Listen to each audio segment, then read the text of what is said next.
Okay, Sam, you're at 40 seconds now. Sorry. That's big moment. Yeah. Or his live stream. What are you doing? He's doing that. He's doing a live stream of his investigative journalism.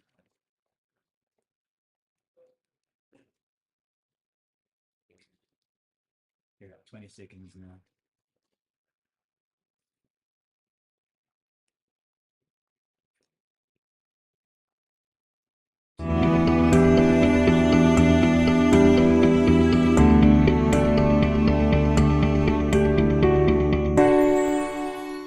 Hello and welcome to the Newsroom.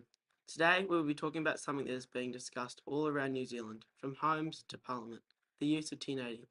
You will be hearing from Andrew Oliver, a worker from Environment Canterbury and conservation expert, Neil Nicholson, a geography teacher at Christ College who teaches about the topic frequently, and Richie Cosgrove, the CEO of Fish and Game, who give us a broad insight into the debate of 1080. I'm Sam Hurst and this is the Newsroom.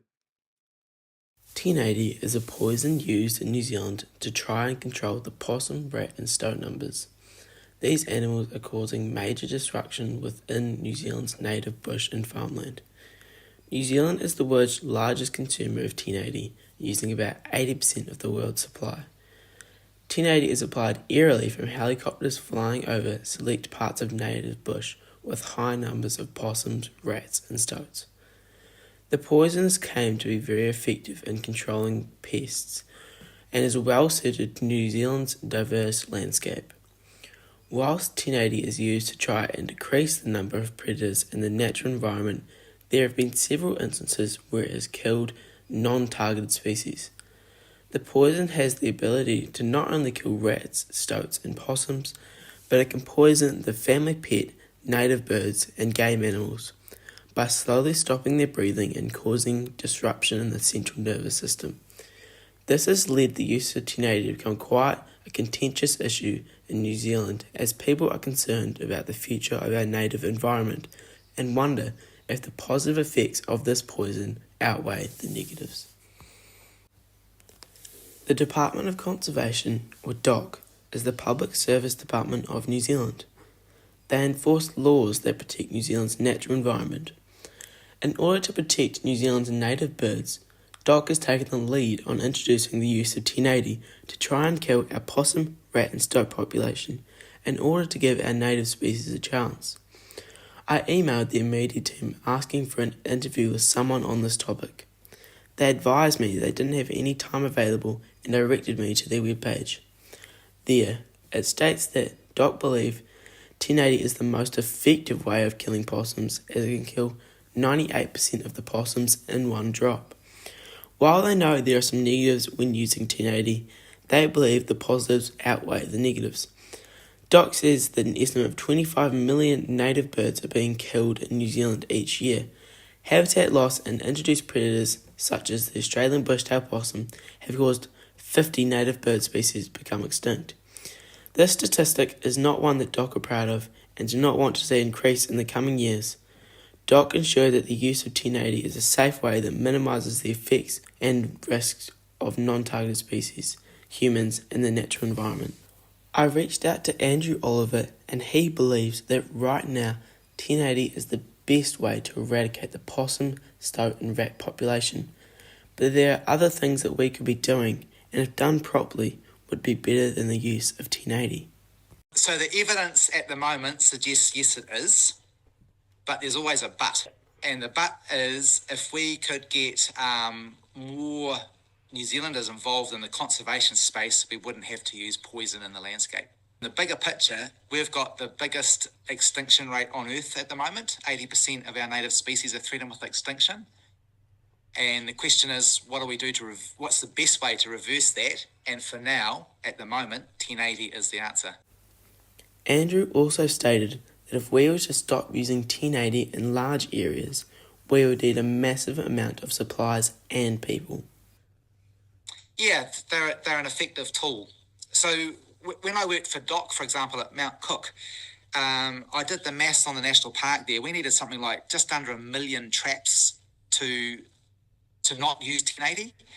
So the question is, if we had 1 million traps in there, who goes and resets them? How does that work? Where do you get the labour force from? Blah blah blah blah blah. So, yeah, they have an effective tool. Trapping has an effective place, but in terms of large scale areas like multiple hectares, 1080 for now is the best answer. Next, I reached out to Richie Cosgrove from Fish and Game Canterbury, who stated there is no harm to fish and waterways in areas that 1080 has been dropped, and even if there was, they take precautions when dealing with 1080. Yeah, so I gather that they have what they call a buffer zone around freshwater waterways, and that. When you're doing the application, there's a setback from the major waterways, so to keep it out of the system. But the best science that on the advice that I've got says that it dissolves in water, and so there's no sort of direct risk to say like trout or anything like that from it, because they don't eat the pellets basically. Some sort of risk could be if it was secondary, so like a trout had eaten, say, some mice that have been poisoned from an aerial campaign, and that's sort of where the 7-day sort of, don't eat any fish for 7 days after have been in an area where it's been applied. I talked to Neil Nicholson, and he believes that biological control should have a place in New Zealand's effort to get rid of these pests, but he understands that there are certain withdrawals. It's probably the long-term better solution, but we know that is prohibitive cost, and I think biological control through contraception and so forth and what they've advocated is good and would be potentially better, have less impact on other animals and so forth. But I understand that the cost and how do you spread that is quite debatable at the moment, and how they fix it. Although he thinks that biological control deserves its place in pest control, he believes that predator-free fences have a use near towns, and he also thinks that non-toxic methods like traps won't have an effect long-term in New Zealand. Predator-free fences, if you've got a little small enclave like in the centre of a town or on the side of a town, are probably okay. Long term, I don't think it's an option. I think traps and so forth are only going to be effective in trap it. If you look at most of our landscape, we are a rugged country and it's difficult to get into those areas. Non-toxic traps, etc., I don't think are going to have a long-term impact, and they're not effective as, say, biological control. And we know that because we're in a country that is difficult to get around, it's always going to have a bad impact or less of an impact. Thank you for listening. I hope this gives you a better insight into the use of 1080 in New Zealand. I'm Sam Hurst, and this has been the Newsroom.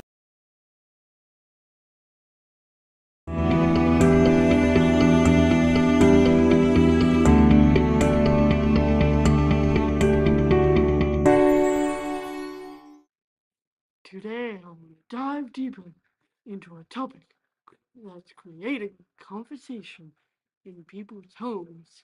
How do pets positively impact on human lives? I'm Dominic, and this is the Newsroom.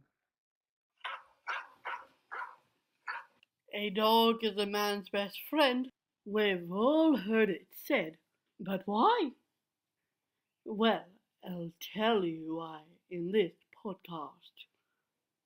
Many pet owners are familiar with the joy that owning an animal can bring.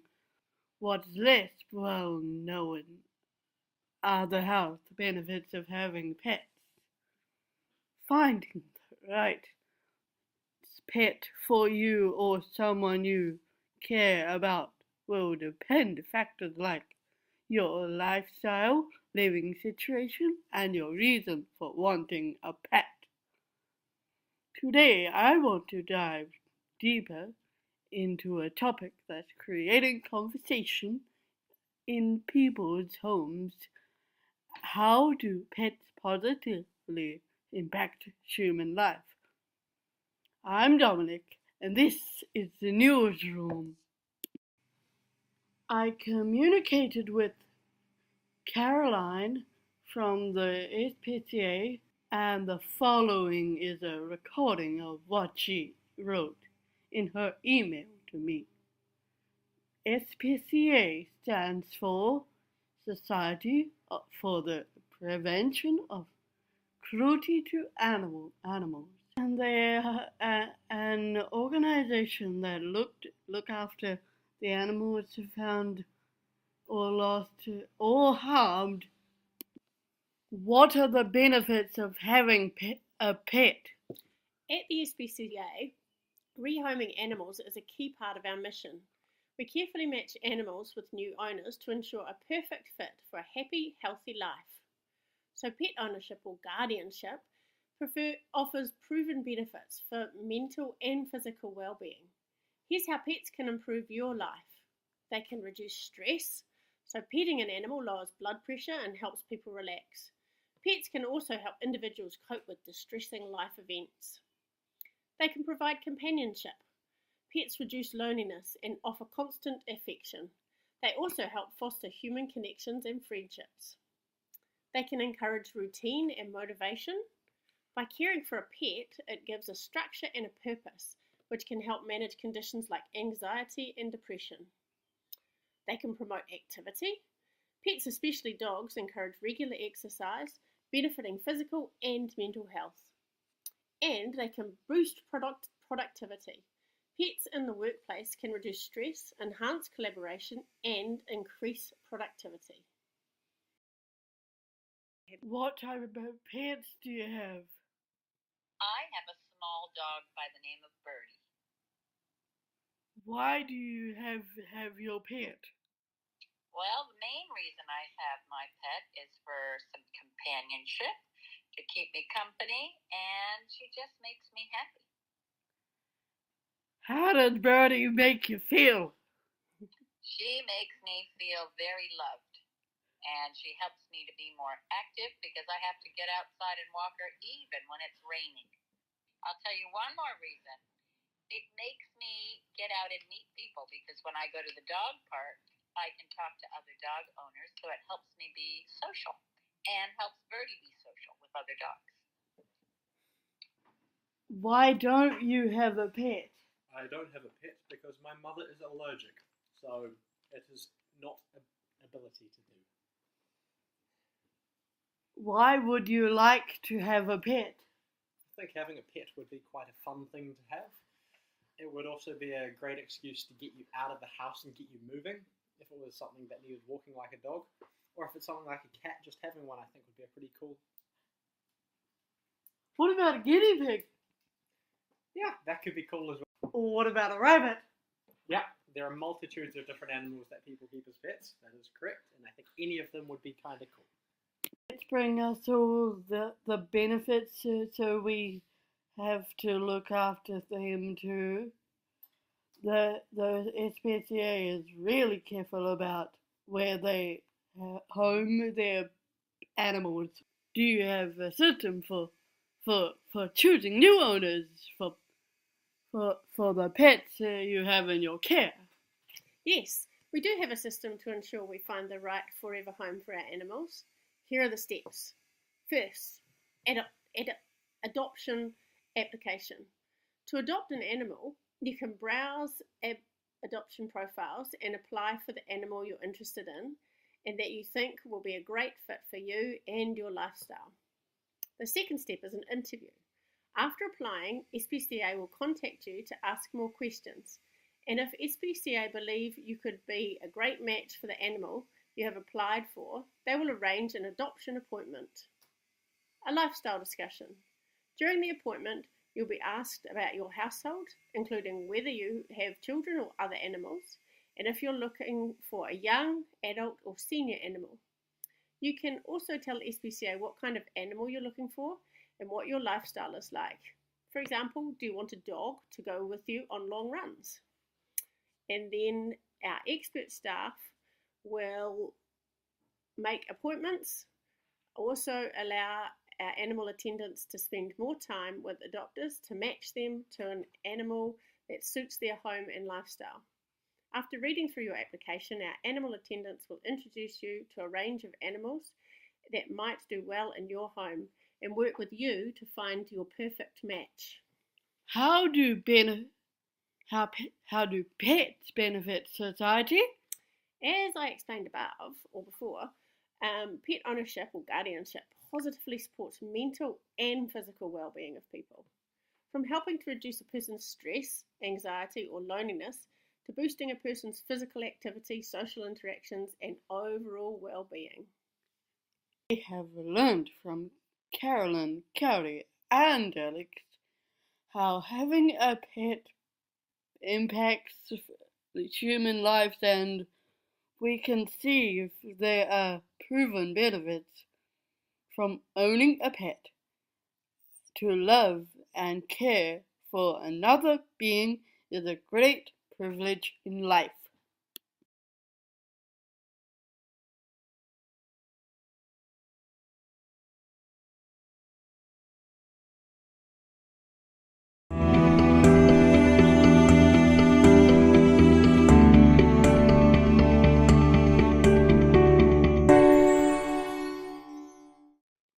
Hello and welcome to the Newsroom. I'm Billy Mates, and today we're going to be talking about a topic that's been on the minds of many teenagers: alcohol.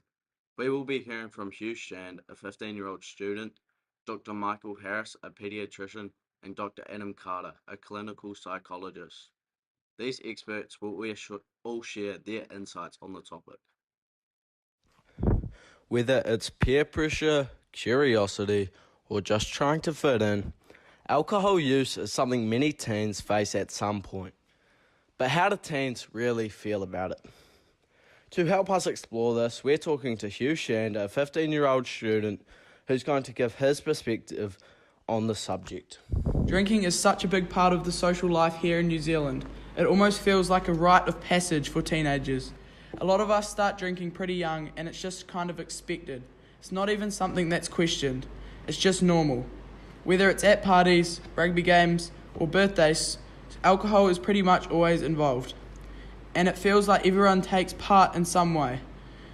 It's like the social norm that we all get sucked into. For many of us, it becomes a way to bond with others, especially when you're a teenager trying to fit in.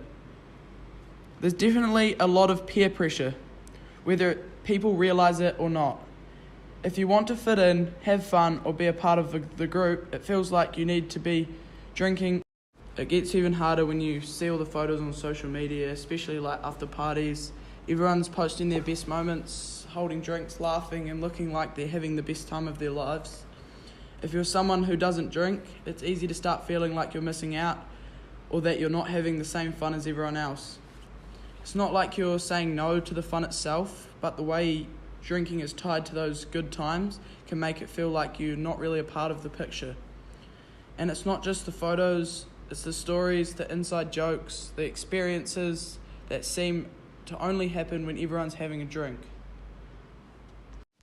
Teenagers and young adults often face pressure from peers, media, and sometimes even family members when it comes to drinking alcohol. While some parents may think it's a normal part of adolescence, the reality is that underage drinking can have serious, long-lasting effects on both physical and mental health. To help us understand these effects and what can be done to reduce the risks, I'm so pleased to be joined by Dr. Michael Harris, a pediatrician and expert in this field. A lot of research that's been done on this subject has shown that children that overuse alcohol or abuse alcohol, they're more likely to engage in high-risk sexual behaviors. They're more likely to engage in delinquent behaviors, so behaviors that might be illegal. They're more likely to drink or be alcohol dependent as adults too. A study that found that children that use alcohol under the age of 12 or have their first drink under the age of 12, about 40% of those children polled end up going on to actually have alcohol dependence later on in life. The number one killer of children, adolescents, and also young adults is motor vehicle collisions and traumatic events. We're going to take a closer look at how parents can play an active role in supporting their kids through this issue. For many parents, confronting their child's drinking can be overwhelming. How can they offer the right kind of guidance? what's the best way to open up a conversation about alcohol use without making it feel like a lecture? To help us answer these questions, we have an interview with Dr. Adam Carter. Something does need to be done, but the way you do it matters just as much as the fact that you have to do something. Let's operate on the assumption that you've explained to your child before the party that alcohol is a no-go zone and that it's not okay to drink. There are 3 things that you shouldn't do and 3 things that you might consider to make sure it doesn't happen again. Let's start with the 3 don'ts. Number 1, don't try to deal with it at the moment. You're angry, you're probably feeling resentful, you feel like your child's not trustworthy, you're not going to respond well, and let's face it, your teenager's affected by alcohol, so they're not going to respond well either. Secondly, don't make rash threats and promises that you're not going to fulfill. And third, don't psychoanalyze them. Number 1, you're probably not going to really understand what's going on. Look, they're teenagers. They do dumb stuff from time to time. That's unfortunately what all of us do, but especially teens. But also teenagers hate it when we try to do that. What should we do? There are 3 things that we should do. Number 1, let them know that you can tell that they're affected by alcohol and that you need to have a hard discussion. But tell them that it's going to happen tomorrow. That way you can get your head clear and they can get their head and body clear. Hard discussion the next day. But in a perfect world, you'll say to them, you did the wrong thing last night, you drank alcohol, it's illegal and I've told you not to. And they'll say, oh, I'm so sorry. And they'll give you a hug and everyone will be happy. But that's not how it works in the real world. So instead, what we need to do is have a long conversation that's probably not going to happen in half an hour. It might be a day or a week, or it could even be a month or 2. And in that conversation, we explain what we expect. We set the limits. We get them to work on the boundaries with us. Chances are they'll be upset, they'll probably defy us, and we'll go backwards and forwards and backwards and forwards. But we need to talk about those things that matter. Number 1, when they're drinking, they're affecting their brain in significant and important ways for the worse. Number 2, when they drink, they make poor decisions. They can make poor decisions about driving or getting in the car with somebody who's been drinking and wants to drive. They might become involved in some sort of violent activity or be a victim of violence. Or they could get involved in some sexual activity that's going to lead to significant adverse outcomes around pregnancy and disease.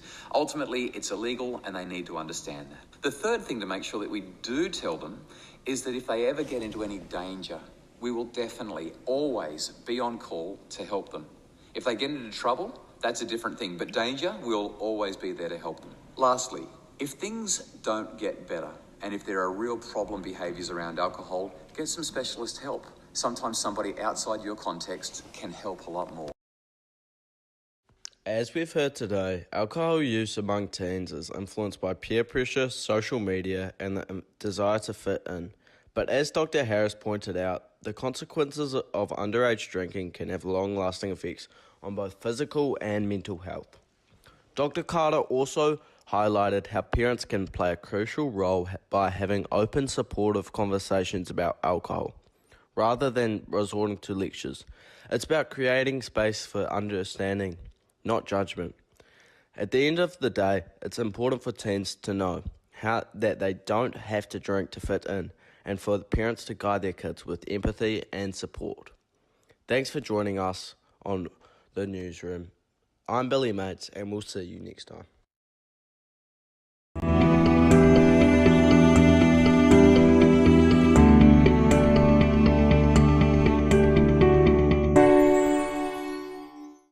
Welcome to my podcast on tar culling in New Zealand. Today we're diving into a topic that's sparking debate around the campfire, in Parliament and across social media.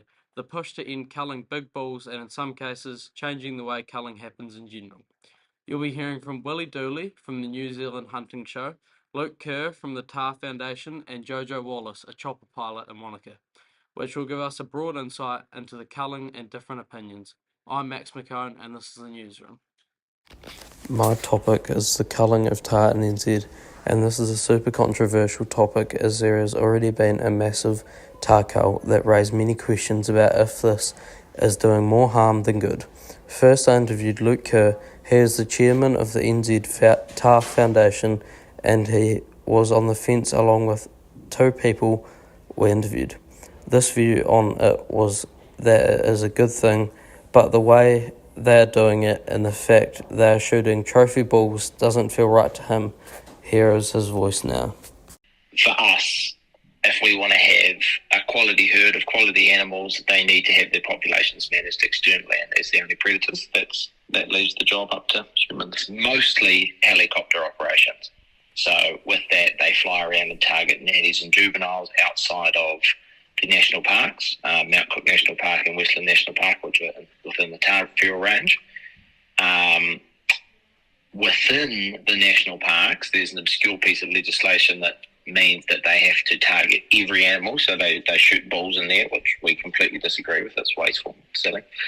And then there's some stock also do foot operations in places like the West Coast. They're far more effective as a response to sustained helicopter control. They've pushed tahr down into the scrub where it's not as effective to get to them with a helicopter, and they're quite happy down there. There's quite a lot of feed and they're making quite a mess, so they do some foot operations, and so do the Tahr Foundation. We do some what we call targeted harvest operations within Management Unit 6 in the Maitai, the Jacobs, and this year Detroit. Now we will hear from Willie Dooley from the NZ Hunting Show and also an ex-chairman of Tahr Foundation. His view on it was much the same as Luke's. Here he is now. I guess no one's ever been, even the hunters, no one's ever been against tahr control happening or tahr culling, but it's more about where it happens, if it's targeting males or females, and and how much culling is happening. And that's probably where it blew up. However long that was, 5 years ago, with the tahr war. Two options here is, one, we do nothing, and the tahr would, if there'd been no culling, they would just keep increasing in populations, and then they'd eat, they would eat too much vegetation, and that would affect other species, and even the tahr themselves. In some areas, they'd just keep breeding, and they'd get skinnier and start to die off. So, yeah, it depends. It's not I don't think anyone likes the idea of culling, but it is the ugly side to conservation. I mean, if they're shooting nannies with no kids at foot, again, it's like a time of year thing. I think that's okay. Well, I think that's what we need to do. But if they're shooting them with kids at foot, so they might shoot a nanny and a kid might die in the bushes, that's probably you can argue if that's ethical. And then, like what they're doing in the national parks where they're still shooting bull tahr and big majestic bulls, I'd argue that's, very silly and not ethical. Lastly, a helicopter pilot called Jojo Wallace, who has done some culling for Doc, and he was also flew recreational hunters. He got a really bad rep with many threats. He thinks that the culling is good but has many flaws. He also raised the point around how we have no predators to kill the tahr naturally. Here he is now. Yes, I think that there is a need to manage the population of tahr. It affects our business in two ways. The first is that it has a positive effect because we are contracted to do some of the culling work and also the live capture work using helicopters. But it affects our business in a negative way because we do a lot of heli hunts as a big part of our business for a period of time between March and August.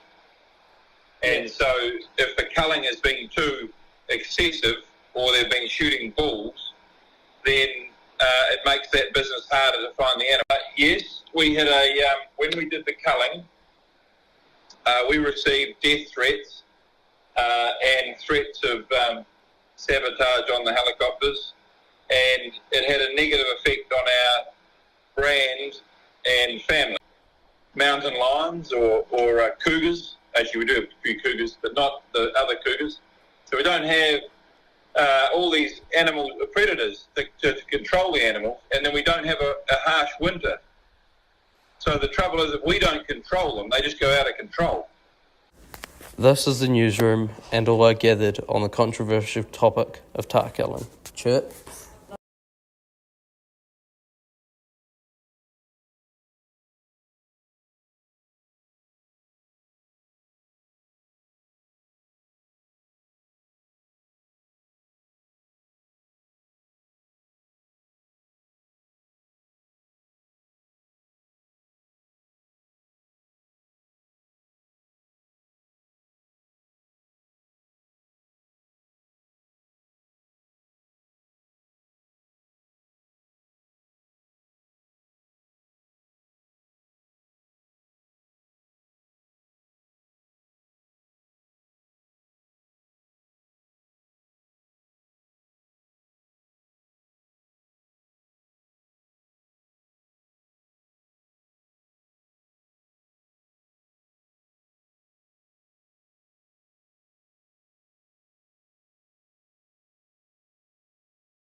Artificial intelligence, or AI for short, has taken over the world in the past few years, causing leaps in technology in ways we never expected. From writing your essays to making music, AI is now implemented in most parts of our lives. However, a specific side of AI that has many risks and benefits is AI in education. With knowledge from Francis Valentine, founder of Academy X, and Leslie Marahi from the Ministry of Education, James Reid dives deeper. Many students use artificial intelligence as a day-to-day tool to help with their learning. Max Heimash, a student at Christ's College, talks about how he uses AI to help him when he's stuck. When I'm in class or I'm stuck on something, I just search it up, it'll give me a good answer. I don't just copy and paste, it's a lot easier than having to go onto Google, click on websites, scan through websites. When on AI, it's just a lot more time efficient. However, many have raised concerns about how students don't do their own work by using AI. The problem begins when students directly copy and paste their work from AI. This could mean that they don't understand it and therefore negate the purpose of homework in the first place. It is a common belief that your work should be your own and without the input of AI. So there are tools like ChatGPT 0 that can check whether AI was used in a certain text. But the problem is that it's not always accurate, and sometimes students can be blamed for using AI when they didn't use it. This can lead to students sometimes failing their assignments as the teacher thinks they use AI. Yet, Leslie Marahi from the Ministry of Education stated that teachers can mostly tell when students' work isn't their own. So our view is kind of always, for the human to be in the loop. So in that circumstance, teachers, personally as a teacher, I always knew if something had been written by parents or because I knew what the kids' writing was like. And so making sure that we don't only rely on tools like that actually are not 100% safe. Francis Valentine, a futurist, founder of Academy X, and an expert in AI, also talks about how AI can develop understanding for students with flashcards. The one thing about generative AI is that you can use it to help prompt conversations and actually start studying and to give you study notes. A good example would be if you are someone who likes to write study notes, like you're in a classroom and you might have a notebook, you can actually take a photograph of that. You can actually upload it to something like ChatGPT and ask ChatGPT to actually summarize the handwritten notes and to give more full answers and responses. Francis also talked about how AI can help students start their essays and, as a result, save time. It's also really good to, if you're, say, for example, writing an essay and you're not sure how to get going, is saying, look, I've got a topic I want to write about. For example, it might be around growing olive trees, and you're saying, well, I don't know how to start that in an interesting way. So you might say, look, could you help me start with some good ideas to start a story around growing olive trees so that I can engage the learner in the first few sentences and give me some structure of the types of topics I might want to cover. However, there may be some risks associated with these kind of tools, and that safety guards may be required in order to make AI safe to use. So those are all the kind of safety mechanisms that are put in place to make sure that an AI won't talk about things that it shouldn't talk about to children or to young people. Francis talked about how AI is a backbone in many parts of our lives, from the apps that we use to the games that we play. If you're going to the doctor, the chances are they're looking at medical records using AI to see, for example, if you've got a condition they're not sure what it is, they'll be actually asking AI for medical diagnostics to help inform their decision. If you're on Amazon and you're looking at buying something and it suggests that, hey, we don't have that one available, but how about this product? That's an artificial intelligence algorithm saying something like this you might like. In the same way in Netflix, if you're on Netflix and you watch a movie and they say, do you like it? And they give recommendations like another movie. That's, again, all artificial intelligence. It's pretty much in every part of our life now. As AI gets more and more incorporated into society through algorithms, it increases our dependence. From Amazon pre-posting orders before you buy them to reduce shipping times, to the TikTok algorithm that makes people have a constant need to pick up their phone, it is a major part of our lives. An effort was made to contact Google to explore AI and algorithms in further detail. However, they declined the interview. A further effort was made to contact OpenAI, the developers of ChatGPT, but but they too could not be reached. Our reliance on AI in social media and in business could put us at risk. AI is prone to bias and doesn't review the content that it provides. This can lead to a bias formed by people who use AI who may have been given information that was biased and possibly inaccurate. I think another big risk is it's the way that AI is trained. And the kind of data that it's trained on. Huge amounts of data to train a large language model or an AI. And if that all comes from the Western world, then it will be biased. That the information that comes out will be very westernized and might not work for Indigenous people, for example. In contrast, Francis believes that AI increases diversity. Yeah, you also get better diversification because if your teacher only has a certain amount of time and knowledge, and actually the class all have the same amount of information, there's no way extending that unless you go to the library, and of course no one's got time to go to the library anymore. And if you go to Google, actually you don't know the quality of what you're going to get. A possible solution to this risk of bias and misinformation is training AI. With Copilot Studio, you actually train your own AI. So you have a Copilot and you train it on the curriculum, on all the curriculum resources, for example. So I think that that's a really good thing that's happened. A, because it's much safer, but B, because it makes it accessible. However, this takes time, and the Ministry of Education didn't provide any information to whether they were working on a solution to this problem. They did state that they don't endorse the use of certain applications to schools and give schools the choice based on the matters. A further risk with AI is inequalities with what information it gives you. So we would want to be sure that tools are meeting the needs of all people and not increasing the digital divide that currently exists. Moreover, this digital divide can be increased with the fact that many AI applications cost money. This means that some people in schools have access to newer, better AI that can give them an advantage over other students. However, AI has capabilities to provide more personalised learning to meet students' needs. This could especially help the neurodiverse learn who require more unique methods of learning. The ability to be more accessible for students who are neurodiverse, who have disabilities, speech to text, for example, and the other way around, where text can be read to a person because then it enables them to access it. Students also find that learning can be made easier with the help of AI. I think it's nice and quick. It just gives you you can ask how short it wants, and if you're not so familiar with such harder words, you can just ask, can you give me this in some simpler words? Simplify it a bit more for you. Quality of work for teachers can be significantly improved with AI, as they can do what they enjoy teaching and let AI take care of the rest. It means that there's more joy of more conversations, the things that they don't like doing, lots of processes, lots of detailed report writing. Actually, all of those things improve their work outputs and their work-life balance. And so I think where people use AI, they definitely feel the advantages quite quickly.